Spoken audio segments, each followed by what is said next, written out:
If you're experiencing account sync issues with your Steam Deck, follow these steps to troubleshoot and resolve the problem. This guide will help you get your account back in sync quickly. Step 1. Check internet connection. Ensure that your Steam Deck is connected to a stable internet connection. You can do this by testing your Wi-Fi or Ethernet connection and making sure you have a strong signal. Step 2. Restart Steam Deck. Sometimes, a simple restart can resolve sync issues. Power off your Steam Deck completely, wait a few seconds, and then turn it back on to refresh the system. Step 3. Update Steam Client. Make sure your Steam client is up to date.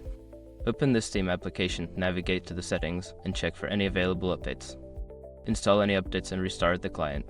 Step 4. Verify game files. If the sync issue is related to a specific game, verify the integrity of the game files. Go to your library, right-click on the game, select Properties, and then choose the option to verify game files. This will check for any missing or corrupted files.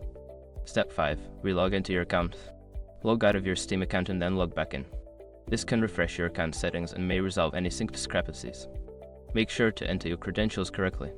If you follow these steps and still encounter issues, consider reaching out to Steam support for further assistance.